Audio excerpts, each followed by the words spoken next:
Hello student, आप लोग कैसे हैं। आज हम फिर से आपके लिए एक लेक्चर लेके आए हैं जिसमें हम पढ़ेंगे लाइट। और लाइट में क्या पढ़ने वाले हैं, रिफ्लेक्शन एंड रिफ्रैक्शन।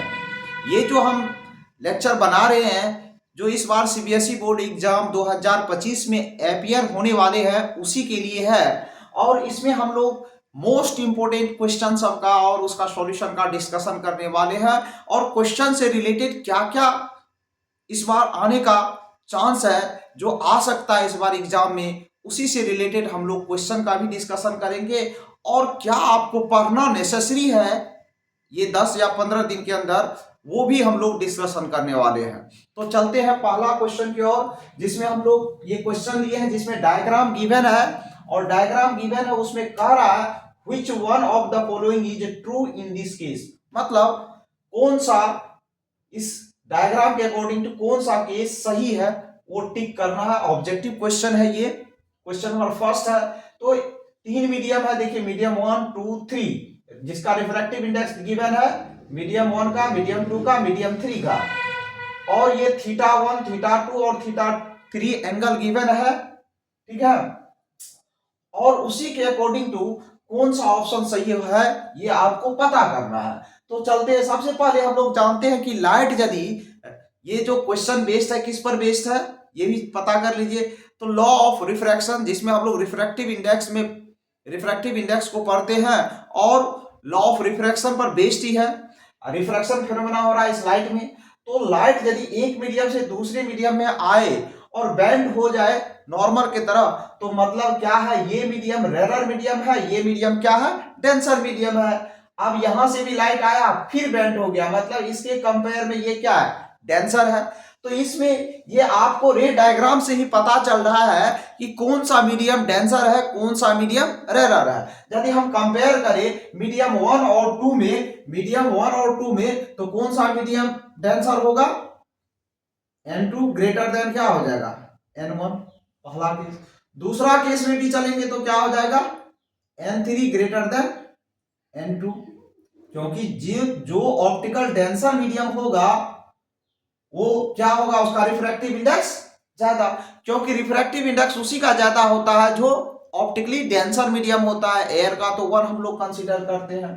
तो हम लोग देख रहे हैं कि लाइट जो बेंड हो रही है टुवर्ड्स नॉर्मल, मतलब डेंसर मीडियम में एंटर कर रही, किससे, रेरर मीडियम से। तो इस रिलेशन में कौन सा ऑप्शन में है आपका, पहला दिया है N1 बराबर N2। यदि रिफ्रैक्टिव इंडेक्स सेम रहेगा मीडियम का तो कोई आपको रिफ्रैक्शन शो नहीं होगा। अब N1 ग्रेटर देन N2, नहीं, ये ऑप्शन से मैच नहीं कर रहा, मेरा क्वेश्चन के अकॉर्डिंग टू ये मैच नहीं कर रहा है। N2 ग्रेटर देन N3, ये भी नहीं मैच कर रहा है। N3 ग्रेटर देन N1, भाई ये भी नहीं मैच कर रहा है। तो भाई ऑप्शन कैसा दिया है, मैच कर रहा है, आप सोचिएगा तब। देखिए इसमें दिया है कि N1 क्या है, N2 यहां दिया है आपको, क्या होगा N2, N3 greater than N2, और N2 ग्रेटर किससे है, N1 से। तो भाई रिलेशन तो इसी से बनेगा ना। ऑप्शन में आप तो लिख लिए कंपेयर करके कौन सा है, लेकिन रिलेशन भी बनाने का रहा है। तो इससे क्या हो रहा है, इससे ये पता चल रहा है N3 ग्रेटर होगा N1 से। तो N3 ग्रेटर होगा N1 से, कौन सा ऑप्शन है इसमें, ऑप्शन नंबर 4। मतलब ऑप्शन नंबर 4 आपका है सही, क्योंकि N1 ग्रेटर देन नहीं हो सकता है, N2 ग्रेटर N3 से नहीं हो सकता है, ये तो दिया ही है। तो कौन सा ऑप्शन होगा, इससे रिलेट करेंगे तो भाई N3 सबसे बड़ा है, तो ये हो जाएगा। तो मेरा ऑप्शन कौन सा हो जाएगा, 4। तो ये पहला क्वेश्चन हम लोग किस पर बेस्ड सॉल्व किया है, रिफ्रैक्टिव इंडेक्स। और यदि लाइट एक मीडियम से दूसरे मीडियम में प्रवेश करती है, एंटर करती है, तो उस केस में क्या होता है वो समझिए। उसी पर बेस्ड दूसरा क्वेश्चन भी लिए हैं, और वो दूसरा क्वेश्चन है वो भी वही है कि मीडियम ए बी सी, तीन मीडियम लिए हैं। और इसमें आपको दिया हुआ है एंगल 1 एंगल 2 एंगल 3 एंगल 4। तो कह रहा है कि एंगल में रिलेशन क्या होगा। देखिए पैटर्न तो सेम है, एंगल में सेम कौन होगा, तो भाई एंगल में रिलेशन क्या होगा इसमें। तो भाई ये तो पहले हम लोग जानते हैं कि एन, यदि हम लोग बात करें, क्योंकि ये इससे बेंड हो रही है नॉर्मल की तरफ, तो मतलब N1 मतलब 1 एंगल क्या होगा, एंगल 1 ग्रेटर देन क्या होगा, एंगल 2, ये पहला ऑप्शन। अब यदि हम लोग बात करें एंगल 2 और 3 में, तो भाई ये पैरेलल लाइन है, अल्टरनेट एंगल हुआ, तो अल्टरनेट एंगल हुआ तो क्या लिख सकते हैं, एंगल 2 बराबर एंगल 3। और हम लोग क्या लिख सकते हैं इसमें, क्योंकि ये अवे हो रहा है नॉर्मल से, तो मैं इसका मीनिंग ये हुआ एंगल 4 ग्रेटर होगा एंगल 3 से। आप चेक कर लीजिए कौन सा ऑप्शन सही है। तो भाई पहला ऑप्शन दिया है कि एंगल 1 ग्रेटर देन एंगल 2, कभी हो ही नहीं सकता है। लाइट यदि एक मीडियम से, ये तो लॉ ऑफ रिफ्रैक्शन में होता है, ये तो refraction sorry law of reflection में होता है, ये तो रिफ्रैक्शन हो रहा है, तो इस केस में बराबर नहीं होगा। दूसरा लिखा है angle 1 less than angle 2, angle 1 greater है, लेस तो है ही नहीं, ये भी गलत हो गया और ये भी गलत हो गया। तीसरा दिया है एंगल 3 इक्वल टू एंगल 2, ये मेरे पास है angle 2 equal to 3, that means ये ऑप्शन सही हो गया। फोर्थ ऑप्शन भी तभी चेक करना है, एंगल 3 ग्रेटर देन, ये गलत है, मेरा एंगल 4 ग्रेटर देन एंगल 3 आया, तो ये भी गलत हो गया। तो इस तरीके से हम लोग मतलब मीडियम पर बेस्ड क्वेश्चन जो आसान, हम बोलते हैं ना आपको कि देखिए बेसिक क्वेश्चन आता है, क्वेश्चन कोई बहुत बड़ा टिपिकल क्वेश्चन नहीं पूछा जाता है सीबीएसई में, बेसिक कॉन्सेप्ट पर पूछा जाता है, और वो सारा कॉन्सेप्ट का डिस्कशन हम लोग फिजिक्स एक्सपर्ट में ही करते हैं। तो वो डिस्कशन यही था कि हम लोग जो क्वेश्चन किए, ये क्वेश्चन दोनों क्वेश्चन था। अब तीसरा क्वेश्चन किस पर बेस्ड था, रिफ्रैक्टिव इंडेक्स या रिफ्रैक्शन ऑफ लाइट पर बेस्ड था। अब हम लोग तीसरा क्वेश्चन लेते हैं जो किस पर बेस्ड है, डिस्पर्सन ऑफ लाइट। पहले ऑब्जेक्टिव लिए हैं, उसके बाद हम लोग सब्जेक्टिव पर चलेंगे। तो कह रहा है ये डायग्राम दिया हुआ है और कह रहा है in the following diagram showing dispersion of white light, दिखा ही रहा है कि डिस्पर्सन जब भी व्हाइट लाइट प्रिज्म से पास करती है तो स्प्लिट हो जाती है 7 कलर में। कह रहा है glass prism the colour P and Q respectively, colour P और Q, P तो यहां दिया है, Q यहां दिया, तो आपको पता है मतलब विबियोर का पता है, तो सबसे टॉप पर किसका होता है, रेड कलर। मिनिमम डेविएशन किसमें होता है, ये रेड कलर है, ये क्वेश्चन भी पूछा जाता है। तो ये रेड कलर है, मतलब P क्या है, रेड कलर है, कौन सा कलर है, रेड, और इसमें क्या होगा, मिनिमम डेविएशन होगा, क्या होगा, मिनिमम डेविएशन होता है, ये बात आपको पता होना चाहिए। रिफ्रैक्ट इसका वेवलेंथ मैक्सिमम होता है, वेवलेंथ क्या होता है, मैक्सिमम, वेवलेंथ क्या हो जाता है, वेवलेंथ मैक्सिमम होता है, क्या होता है इसका वेवलेंथ मैक्सिमम रेड कलर का। और P यदि हम बात करें तो P कौन सा होगा, तो वायलेट होगा, जिसको हम लोग कहते हैं वायलेट कलर होगा। और वायलेट कलर है तो भाई वायलेट कलर का हम लोग जानते हैं, वायलेट कलर का हम लोग क्या जानते हैं कि वायलेट कलर जो होता है उसका मिनिमम वेवलेंथ होता है, मिनिमम वेवलेंथ तो मैक्सिमम डेविएशन होगा, कितना होगा, मैक्सिमम डेविएशन होगा। तो ये भी पता चलना जरूरी, इस पर बेस्ड क्वेश्चन रहता है। तो भाई रेड कलर का वेवलेंथ हाईएस्ट होता है, वायलेट का लोएस्ट होता है, तो मैक्सिमम डेविएशन किसमें होगा, तो वायलेट में। जिसका ज्यादा वेवलेंथ होता है उसको में मिनिमम डेविएशन होता है, और जिसका मतलब वेवलेंथ मिनिमम होता है उसका डेविएशन मैक्सिमम होता है। तो उसके अकॉर्डिंग टू कह रहा है in the following diagram showing dispersion of white light by the glass prism the color P and Q respectively are। तो P क्या है, वायलेट कलर होगा, P मेरा क्या होगा, वायलेट, Q क्या होगा, रेड। तो वायलेट रेड कौन सा ऑप्शन में, इस ऑप्शन में है, तो मेरा ये ऑप्शन सही हो गया।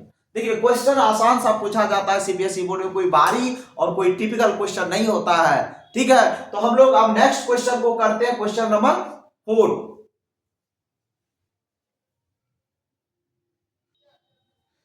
अब हम लोग क्वेश्चन नंबर 4 और 5 करने वाले हैं। ये जो क्वेश्चन है किस पर बेस्ड है, ये समझ लेते हैं। रिफ्रैक्टिव इंडेक्स जो मोस्ट इंपोर्टेंट है सीबीएसई बोर्ड के लिए, इस पर हमेशा 2 नंबर में क्वेश्चन पूछता है, याद रखिए आप लोग। तो पहला क्वेश्चन हम लोग पढ़ते हैं और उसका सॉल्यूशन करते हैं, और उसके बाद दूसरा क्वेश्चन पढ़ते हैं और दूसरा क्वेश्चन का भी सॉल्यूशन करते हैं। याद रखिए इस बार जो सीबीएसई बोर्ड एग्जाम होने वाला है उसके लिए हम बेस्ट से बेस्ट क्वेश्चन आपके लिए सॉल्व कर रहे हैं इस बोर्ड पर। इस सेशन में जो भी क्वेश्चन है वो आपके लिए बहुत ही ज्यादा फ्रूटफुल है, ये सेशन देखना मत भूलिएगा। अब हम लोग क्वेश्चन की तरफ पढ़ते हैं। दिया है light enter from air to crown glass slab having refractive RI मतलब refractive index 1.52 if speed of light in air be 3 into 10 to power 8 meter per second, then find the speed of light in the glass slab. वो crown glass slab में speed क्या होगा light का, हम बताए थे आपको। एक चीज याद रखिए, जब भी लाइट मतलब एयर टू अदर मीडियम में मतलब डेंसर मीडियम में एंटर करता है तो स्पीड घट जाता है। इसी फेनोमेना के कारण तो रिफ्रैक्शन होता है। रिफ्रैक्शन क्यों होता है? क्योंकि लाइट जो बेंड करती है, क्यों करती है, इसका लॉजिक यही है, जब लाइट एक मीडियम से दूसरे मीडियम में जाती है, यदि उसका स्पीड घट रहा है तो क्या हो जाएगा, वो बेंड हो जाएगा टुवर्ड्स नॉर्मल की तरह। जब स्पीड बढ़ रहा है तो अवे फ्रॉम नॉर्मल हो जाएगा। ये कॉन्सेप्ट भूलिएगा नहीं, याद रखिएगा, ये जरूरत है एग्जाम के लिए आपकी। तो क्वेश्चन में मेरे पास क्या दिया है, क्वेश्चन नंबर 4 का सॉल्यूशन हम कर रहे हैं। क्वेश्चन नंबर 4 का सॉल्यूशन कर रहे हैं। इसमें क्या दिया है, रिफ्रैक्टिव इंडेक्स किसका दिया है, क्राउन ग्लास, ग्लास का मतलब ग्लास स्लैब का दिया है। रिफ्रैक्टिव इंडेक्स को हम लोग सिंपली सबसे पहले म्यू से रिप्रेजेंट करते हैं। Refractive index of glass, crown glass दिया है, कितना दिया, 1.52। रिफ्रैक्टिव इंडेक्स का कोई यूनिट नहीं होता। क्यों नहीं होता? ये रेशियो होता है speed of light in vacuum to speed of light in a given medium. तो हम लोग चलते ये दिया है, और स्पीड ऑफ लाइट किस में दिया है, वैक्यूम में दिया है। C equal to 3 into 10 to power 8 metre पर सेकेंड दिया है। आपको फाइंड करना है क्या, रिफ्रैक्टिव इंडेक्स ऑफ मतलब speed of light in glass slab. तो हम लोग जानते हैं रिफ्रैक्टिव इंडेक्स यदि एयर टू अदर मीडियम गया तो उसको क्या लिख सकते हैं, speed of light in air या vacuum by speed of light in किसमें, ग्लास स्लैब में। तो रिफ्रैक्टिव इंडेक्स मेरा दिया हुआ है, कितना है रिफ्रैक्टिव इंडेक्स देख लेते हैं, वो है मेरा 1.52 और C कितना दिया, 3 into 10 to power 8 मीटर पर सेकेंड। और VG, आपको VG चाहिए तो VG इक्वल टू क्या हो जाएगा, 3 into 10 to power 8 बाय 1.52। यदि इसको हम लोग सिंप्लीफाई करें अप्रोक्सीमेटली ये कितना कट जाएगा, 2 टाइम्स, तो अप्रोक्सीमेटली हम लोग 2 कह सकते हैं, 2 से कम ही आएगा। आप इसको डिवाइड करके कर लीजिएगा तो 2 into 10 to power 8 मीटर पर सेकेंड आ जाएगा। मतलब इससे देखिए एयर से, जब भी एयर से किस में, ग्लास में एंटर किया तो स्पीड क्या हुआ, रिड्यूस हो गया। तो हम लोग कहते हैं रिड्यूस क्यों हुआ, क्योंकि वो डेंसर मीडियम है किसके कंपेयर में, एयर के कंपेयर में। इसलिए अप्रोक्सीमेटली कैलकुलेशन किया है, अप्रोक्सीमेट कैलकुलेशन है, आप लोग एग्जैक्ट कैलकुलेशन कर सकते हैं। तो ये मेरा क्वेश्चन नंबर 4 सॉल्व हो गया है। आपको याद क्या रखना है ये देखते हैं, हम आपको बताते हैं याद क्या रखना है कि रिफ्रैक्टिव इंडेक्स म्यू को हम लोग लिखते हैं C/V, मतलब रिफ्रैक्टिव इंडेक्स डायरेक्टली प्रोपोर्शनल होता, इनवर्सली प्रोपोर्शनल होता है स्पीड ऑफ लाइट का। V क्या है, स्पीड ऑफ लाइट, ये क्या है, स्पीड ऑफ लाइट, याद रखिए स्पीड ऑफ लाइट। जब लाइट डेंसर मीडियम में एंटर करेगा तो उसका स्पीड क्या हो जाएगा, घट जाएगा। देखिए तो रिफ्रैक्टिव इंडेक्स बढ़ेगा तो स्पीड क्या होगा, मीडियम में घटेगा, मतलब जितना डेंसर मीडियम होगा उतना ही स्पीड घटेगा। अब रिफ्रैक्टिव इंडेक्स यदि घट रहा है मतलब स्पीड ऑफ लाइट क्या होगा, बढ़ जाएगा। किसमें, मीडियम में, एयर में नहीं करे हम, एयर में तो गिवन रहता है, मीडियम में बढ़ जाएगा। तो रेसिप्रोकल रिलेशन होता है, याद रखिए, इस पर भी बेस्ड क्वेश्चन पूछा जाता है। हम आपको बोले ही थे कि जब हम लोग क्वेश्चन करेंगे तो उससे बेस्ड थ्योरी जो होगा उस कॉन्सेप्ट को हम रिकॉल करके आपको मेमोराइज कराएंगे। तो इस तरीके से आपको मेमोराइज करवा दिया। अब दूसरा क्वेश्चन, क्वेश्चन नंबर 5 क्या कह रहा है उसको समझते हैं हम लोग।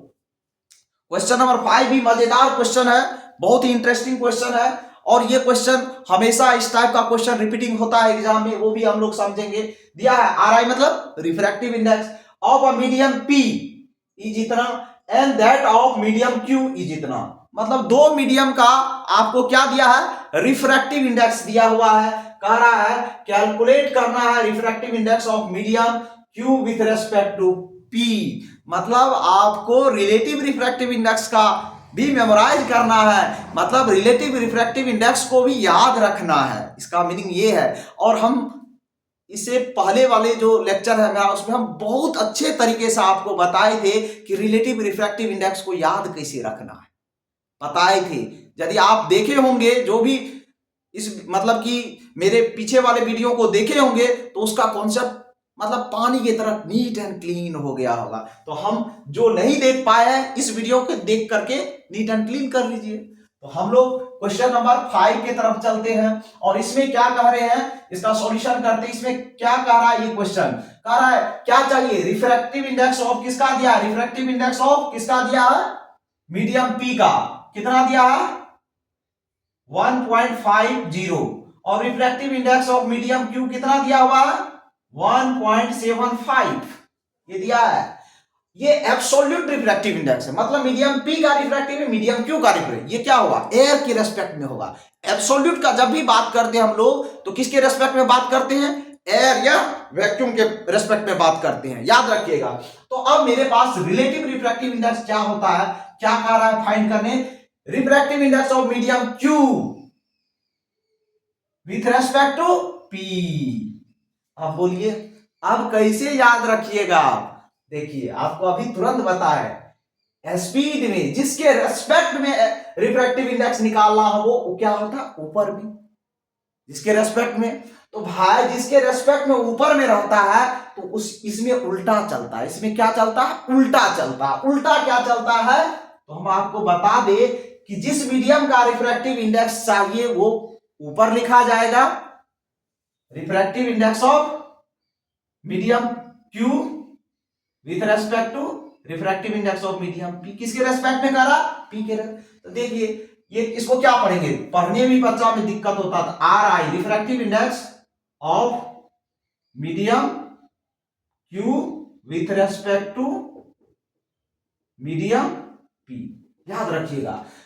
रिफ्रैक्टिव इंडेक्स में जिस मीडियम का चाहिए रिफ्रैक्टिव इंडेक्स उसको ऊपर में लिखेंगे और जिसके रेस्पेक्ट में उल्टा, क्या बोले इसको उल्टा कर, ये याद रखिएगा तो हो गया। देखिए इसमें रिफ्रैक्टिव इंडेक्स ऑफ मीडियम चाहिए ना, तो मीडियम वाला का स्पीड नीचे रखते हैं, स्पीड में जब रिलेशन लाएंगे तो स्पीड वाला को नीचे रखेंगे और जिसके रेस्पेक्ट में है उसको ऊपर रखेंगे। बट जब रिफ्रैक्टिव इंडेक्स को रिफ्रैक्टिव इंडेक्स के साथ रिलेट करना है तो जिसका चाहिए उसको ऊपर रखेंगे। भाई जो बॉस है तो वही ना ऊपर रहेगा, जिसका चाहिए ऊपर रखेंगे, जिसके रेस्पेक्ट में चाहिए उसको नीचे, मतलब रेस्पेक्ट में आपके रेस्पेक्ट में कोई क्या होगा लोअर लेवल भी होगा ना। तो हम लोग इसको स्पीड के टर्म्स में यदि कहें तो उल्टा हो जाएगा, स्पीड उलट जाता है, स्पीड उलट जाता है, स्पीड उलट जाता है। इसलिए ये दोनों रिलेशन याद रखिएगा। स्पीड जब भी कहेगा स्पीड के टर्म्स में जिसके रेस्पेक्ट में कहेगा वो ऊपर चला जाएगा, स्पीड जिसके रेस्पेक्ट में कहेगा वो ऊपर चला जाएगा और जिसका निकालना है वो नीचे आ जाएगा। और रिफ्रैक्टिव इंडेक्स के टर्म्स में लिखना है तो जिसका निकालना है वो ऊपर रहेगा और जिसके रेस्पेक्ट में है वो नीचे आ जाएगा। तो अब मेरे पास तो फार्मूला है, ये है, अब पुट कर देते हैं ना क्यूपी। देखिए कॉन्सेप्ट क्लियर है, तो इस पर जब भी क्वेश्चन आएगा रिफ्रैक्टिव इंडेक्स पर कभी नहीं छूटेगा, आप एग्जाम में याद रखिए कभी नहीं छूटेगा। यदि कॉन्सेप्ट में थोड़ा भी लोचा है, थोड़ा भी क्लियर नहीं है तो याद रखिए 100% गलत ही होगा। तो इसलिए आपको हम पहले के लेक्चर में बताया कि रिफ्रैक्टिव इंडेक्स जो है रिलेटिव क्वांटिटी है, इसलिए बच्चा को इसमें ज्यादा कंफ्यूजन है। तो तरीका हम आपको याद रखने का, रिफ्रैक्टिव इंडेक्स के कंपेयर में कहेगा तो जिसका है जिसका निकालना उसको ऊपर में और जिसका रेस्पेक्ट में निकालना वो नीचे में। इसी से याद रखिए ना, देखिए रिफ्रैक्टिव में स्पीड के टर्म्स में क्या होता है, जिस मीडियम का चाहिए वो नीचे में, स्पीड के टर्म जिस मीडियम का चाहिए वो नीचे में, जिसके रेस्पेक्ट में, बस कहानी खत्म। ये कहानी याद है तो आसानी से बन जाएगा। तो इसको हम लोग क्या लिख सकते हैं, रिफ्रैक्टिव इंडेक्स ऑफ क्यू मेरे पास कितना है 1.75, रिफ्रैक्टिव इंडेक्स ये कितना है 1.50, डेसिमल उड़ गया। अब ये 5 से काट लेते हैं, 5 से 5 तिया 15, 5 से 5 तिया 15, 25, फिर 5 से 5 छा के 30, 5 सत्ता 35, मतलब 7/6 कितना आ गया इतना। इसको डेसिमल में करेंगे तो 7 का 6 6 एक मर्तबा एक बचा, फिर 6 6 एक बचा, 4 बचा, 56 के 36 इतना अप्रोक्सीमेटली इतना रिफ्रैक्टिव इंडेक्स होता है। तो हम लोग को याद रखना है ये रिलेटिव रिफ्रैक्टिव और एब्सोल्यूट रिफ्रैक्टिव इंडेक्स को भी, ये बढ़िया कॉन्सेप्ट है। और इसी पर कभी कभी पूछ देता है आपको, एक पूछ देगा कि refractive index of medium P दिया हुआ है, मान लीजिए X दिया हुआ है, तो refractive index with respect to air, refractive index medium P with respect to air given है, आपको refractive index of air with respect to P निकालना है। तो क्या करेंगे, 1 बाय रेसिप्रोकल रिलेशन होता है, ये आपको बताए हैं प्रीवियस लेक्चर में, तो 1/x हो जाएगा। इस टाइप का भी क्वेश्चन पूछा गया है, इसलिए हम ये कॉन्सेप्ट का आपको फिर से याद दिला दे रहे हैं। तो देखिए हम आपको जो बता रहे हैं बेस्ट से बेस्ट क्वेश्चन बता रहे हैं और बेस्ट तरीके से सॉल्यूशन करके आपको बता रहे हैं। जो भी इस सेशन को इस बार देख पाएगा, मेरा तो रिक्वेस्ट है कि सभी बच्चा, जितने भी बच्चा है सीबीएसई बोर्ड सब देखे फिजिक्स एक्सपर्ट में आकर के, और जो नहीं देख रहे उसको क्या करिए, जो देखे हैं ये कॉन्सेप्ट को पाए हैं वो दोस्तों के भी शेयर करने से क्या होता है, प्रॉफिट ही होता है। हर चीज का शेयर करना चाहिए, नॉलेज हो या कोई चीज हो, खाना पीना को छोड़ के। तो इस तरीके से हम लोग ये कॉन्सेप्ट को सीखे। अब हम लोग नेक्स्ट क्वेश्चन नंबर 6 पर चलेंगे।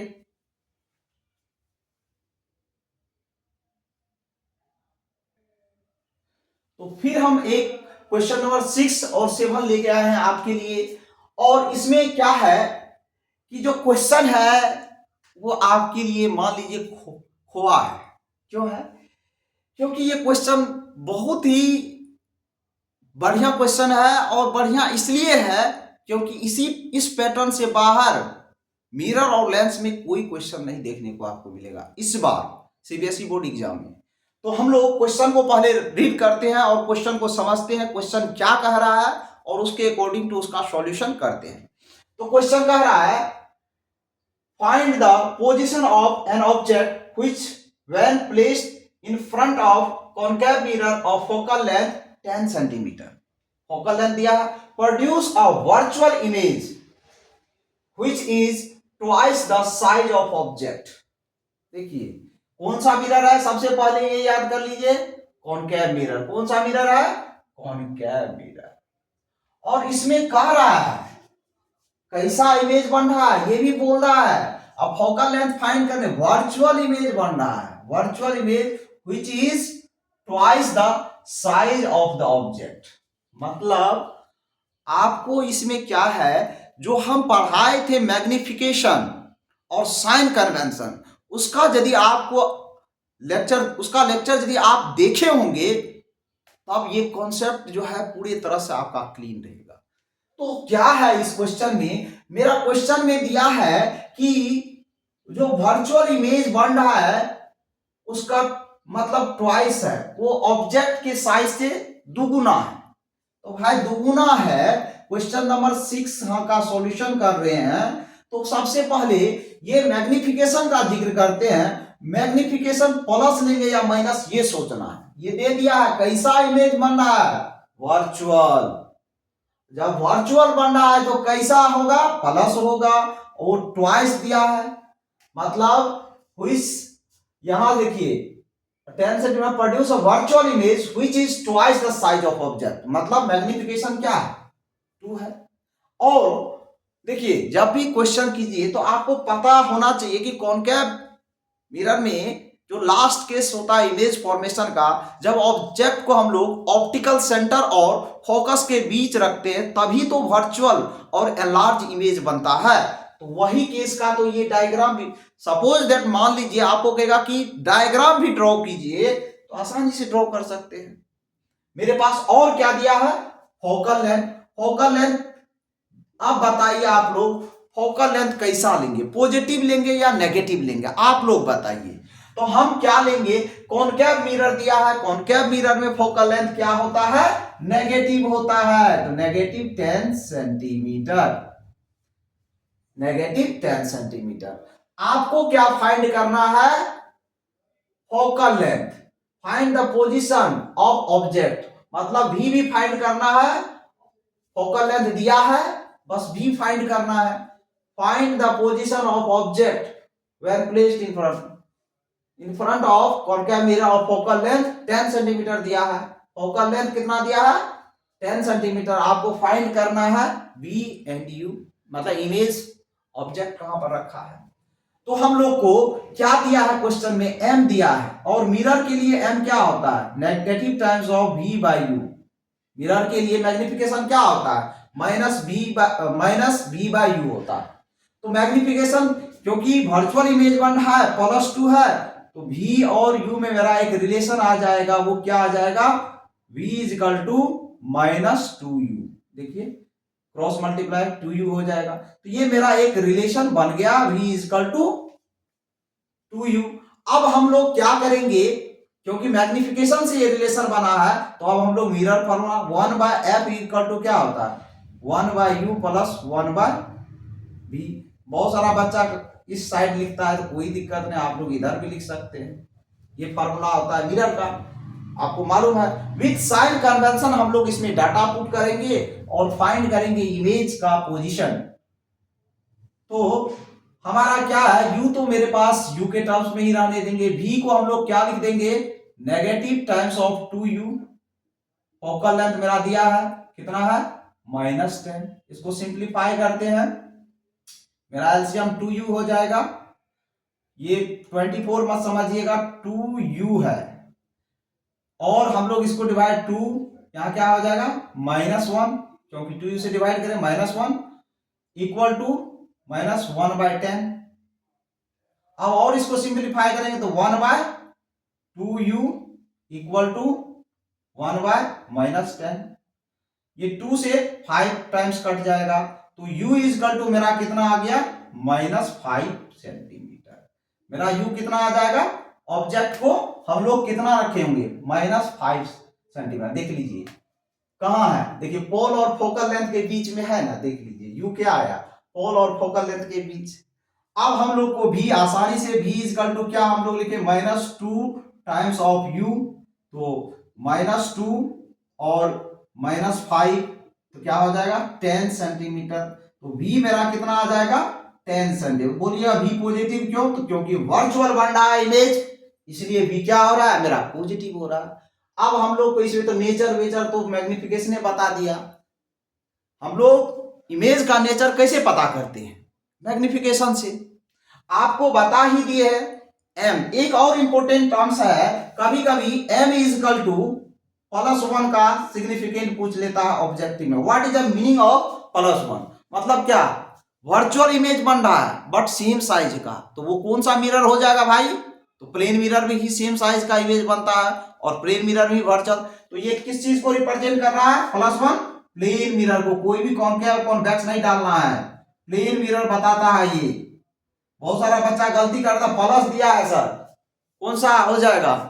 कॉन्वेक्स मिरर हो जाएगा, गलत हो जाएगा। ये प्लेन मिरर होता है, सेम साइज का भी इमेज बनाना ना आपको, तो वो प्लेन मिरर में ही बनता है। ये कॉन्सेप्ट याद रखिएगा, इंपॉर्टेंट कॉन्सेप्ट है। अब हम लोग क्वेश्चन नंबर 7 की ओर चलते हैं। तो क्वेश्चन नंबर 7 वो हम लोग पढ़ेंगे पहले, उसके बाद समझेंगे। कह रहा है a lens form a virtual and diminished image of an object placed at 60 centimeter from it. The size of image is 1/3 of the object। मतलब 1/3 दिया है, मैग्निफिकेशन भी यहां दिया है। What is the nature of lens and power? Nature of lens and find its focal length and power. मतलब focal length भी power भी पूछ रहा है। तो सबसे पहले तो इस क्वेश्चन का ये चीज है, आपको सबसे पहले क्वेश्चन में लेंस दिया है, ये कौन सा लेंस है ये नहीं बोला, डाइवर्जिंग है या कन्वर्जिंग ये नहीं दिया है। तो आपको पता करना है, कि कौन सा। कैसे पता करेंगे? तो आपको याद होना चाहिए, मैग्निफिकेशन यदि लेस देन 1 होता है तो कौन सा लेंस होता है? Concave lens. कौन सा लेंस होता है? Concave. Magnification greater than less than हो तो कौन सा होता है? Convex lens. तो हम लोग उसी पर, क्योंकि यहां पर दे दिया है कैसा? Virtual and diminished. ये याद रखिएगा, क्या दिया है? Virtual and diminished.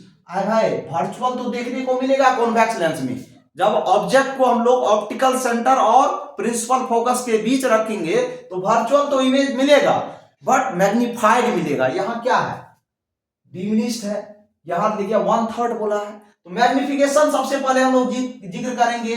Magnification virtual image बन रहा है तो प्लस होगा, और कह रहा है 1/3 ऑफ किसका, ऑब्जेक्ट का, तो +1/3। मैग्निफिकेशन लेस देन 1 है, दैट मींस कौन सा लेंस होगा, कॉनकेव लेंस। कौन सा लेंस होगा, कॉनकेव लेंस। जब कॉनकेव लेंस है तो साइन कन्वेंशन आपको याद रखना है, कि हम ही याद रखें, आपको याद रखना है। प्लस इसलिए लिए क्योंकि वर्चुअल बन रहा है, और ये वर्चुअल और लेस देन 1 है। क्यों लिए हम लोग, m लेस देन 1 है, m पॉजिटिव है, तो वो कौन सा लेंस होगा, कॉनकेव लेंस होगा। कौन सा लेंस होगा, कॉनकेव लेंस। देखिए जो हम इससे पहले लेक्चर अपलोड किए हैं उसको देखिएगा तो मैग्निफिकेशन वाला, तो उसमें आपको सारा कॉन्सेप्ट को हम ट्रांसपेरेंट की तरह मतलब पूरे निचोड़ करके आपको बताए हैं। वो लेक्चर देखिए, जो देखे होंगे उसके लिए बहुत आसान ये हो जाएगा।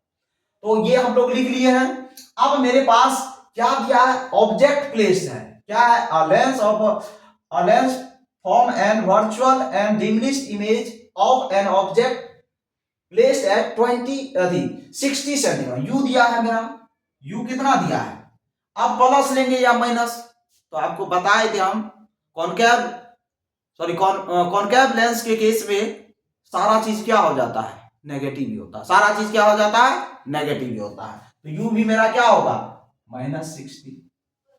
अब आपको फाइंड करना है नेचर, फोकल लेंथ, पावर, तो सारा चीज आ जाएगा मेरे पास, तो डाटा है ही। तो सबसे पहले एम का फार्मूला लेंस के लिए क्या होता है, V/U। देख लीजिए मिरर के लिए हम लिखे हैं, यहीं पर दोनों चीज बता रहे हैं। मिरर के लिए नेगेटिव टाइम्स ऑफ V/U होता, बट किसके लिए, लेंस के लिए प्लस में होता, याद रखिएगा ये चीज को। तो 1/3 दिया है V/U, U इक्वल टू कितना हो जाएगा 3V, ये रिलेशन मेरा बन गया। अब हम लोग लेंस फार्मूला जानते हैं, क्या होता है lens formula, 1/V minus 1/U equal to 1/F। ये लेंस फार्मूला होता है, पता होना चाहिए सबको।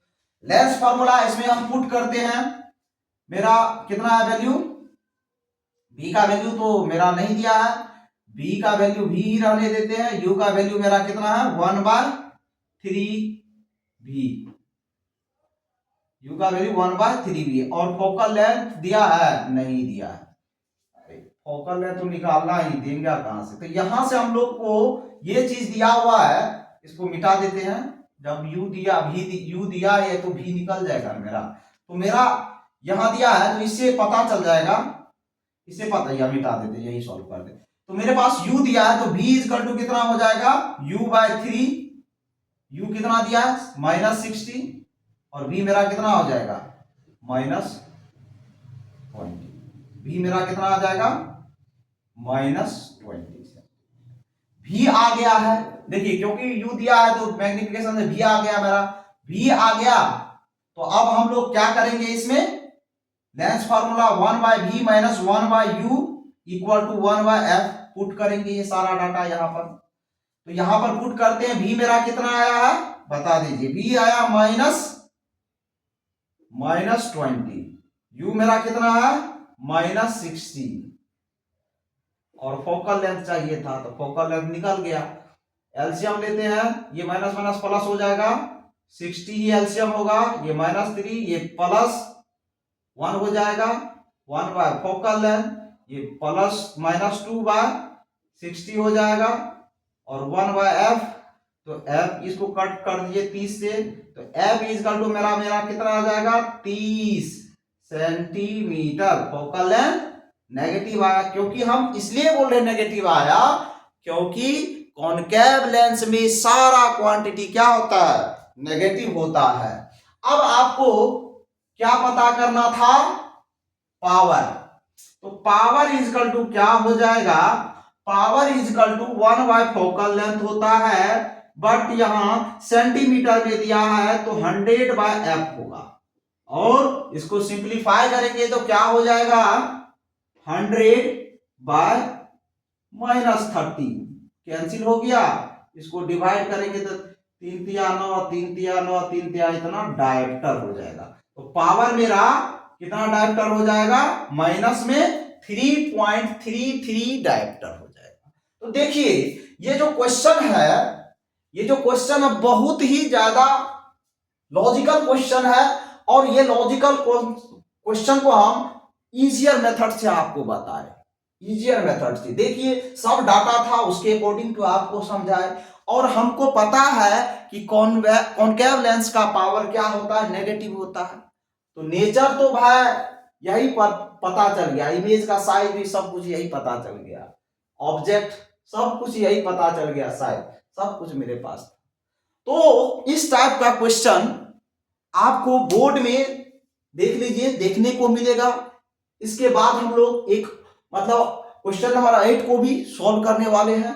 तो इसको क्या कीजिए, नोटबुक में या पढ़ लीजिए। अब तो नोटबुक में छापने का टाइम नहीं है, आपको सिर्फ देखना है और कॉन्सेप्ट को समझना है।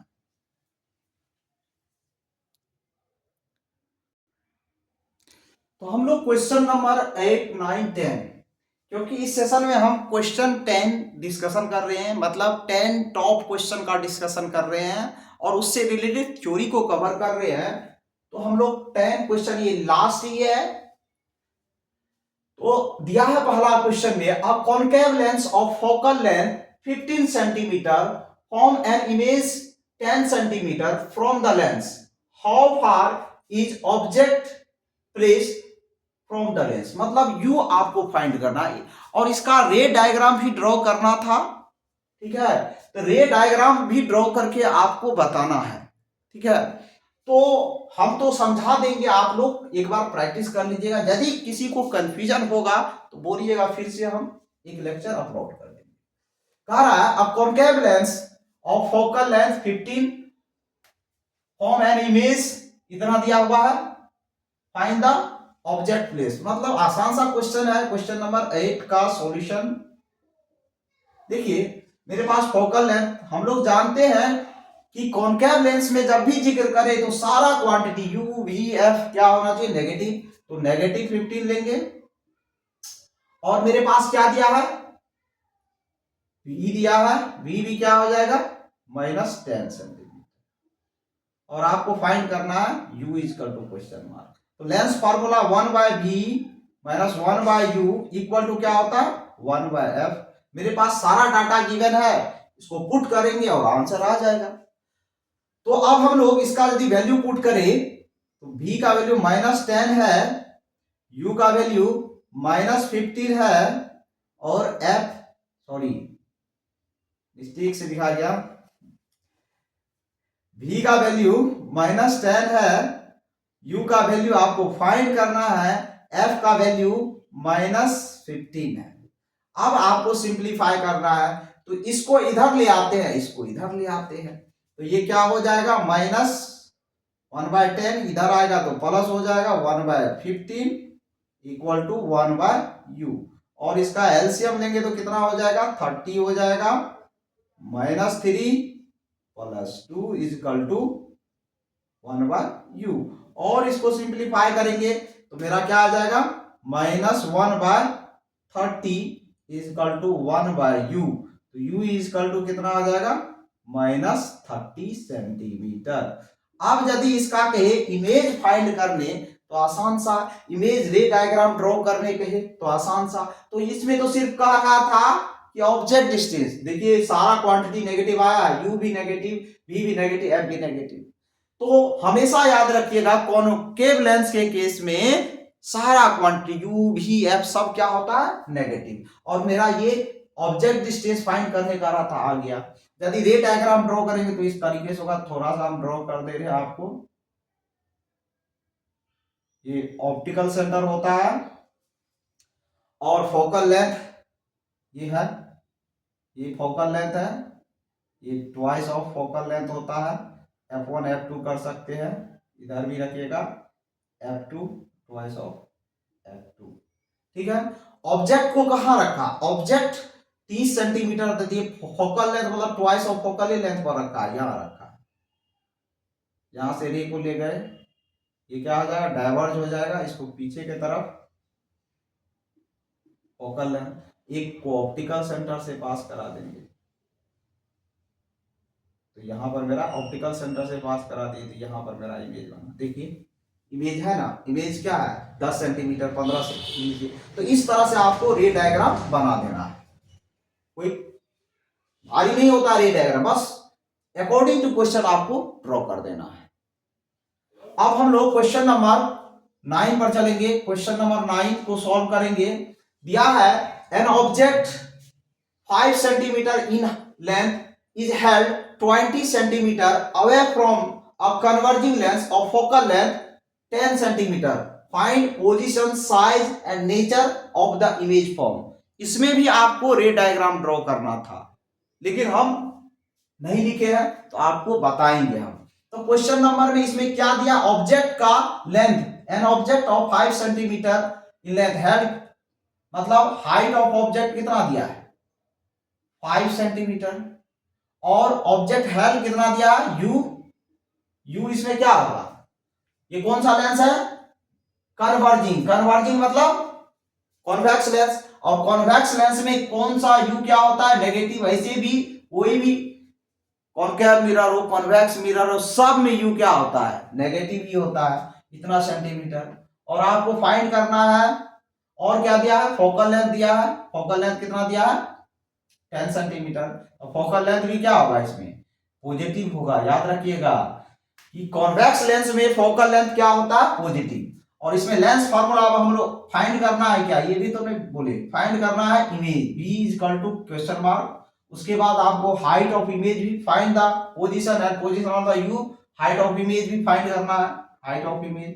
तो lens formula 1/b minus 1/u equal to क्या होता है 1/f, ये फार्मूला होता है। इसमें मेरे पास जो डाटा है उसको पुट करते हैं विथ साइन कन्वेंशन। तो b मेरा नहीं दिया है, निकालना ही है। u मेरा दिया हुआ है, u मेरा -25, ये माइनस माइनस क्या कर देगा प्लस कर देगा, डायरेक्ट लिख दे -5 माइनस माइनस प्लस कर। फोकल लेंथ 1/10, हमको क्या चाहिए b चाहिए, तो क्या करेंगे 1/10 माइनस 25, एलसीएम लेंगे इधर। तो 1/b इक्वल टू क्या हो जाएगा, एलसीएम यदि लेंगे 10 और 25 का कितना हो जाएगा बताइए 50 हो जाएगा। 50 तो ये 5 minus 2, 1/b equal to 3/50, v equal to कितना आ जाएगा 50/3 सेंटीमीटर। मेरा तो v निकल गया, v पोजीशन ऑफ ऑब्जेक्ट निकल गया।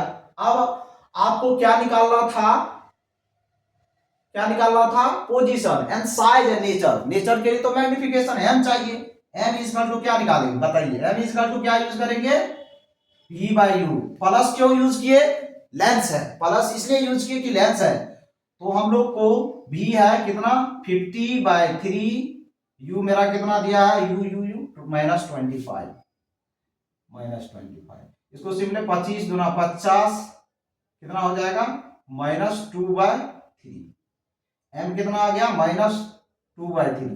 अब माइनस आया तो क्या होगा रियल इमेज होगा, रियल होगा, m का वैल्यू क्या है लेस देन 1 तो डिमिनिश्ड होगा, m का वैल्यू क्या होगा रियल होगा, डिमिनिश्ड होगा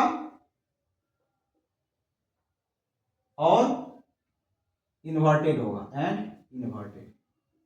रियल है तो इन्वर्टेड ही बनेगा, उल्टा ही बनेगा। ये नेचर हो गया, ये क्या हो गया नेचर हो गया इमेज का, नेचर हो गया। अब आपको क्या करना था साइज ऑफ इमेज भी फाइंड करना, तो m इक्वल टू क्या हो जाता है hi/ho। तो m कितना है मेरा -2/3, hi चाहिए हमको, ho 5 दिया है, तो ये कितना हो जाएगा hi इक्वल टू कितना हो जाएगा -10/3। हाइट ऑफ इमेज भी निकल गया, देखिए। और डिमिनिश्ड कैसे हम लोग, हाइट ऑफ इमेज हाँ उससे तो कम ही है 3 3 9। देखिए height of object 5 centimetre, height of image कितना 3.33, तो ये क्या हो जाएगा तो ये नेचर लिख दिए, मैग्निफिकेशन ही नेचर को डिफाइन कर देता है। अच्छा क्वेश्चन था ये।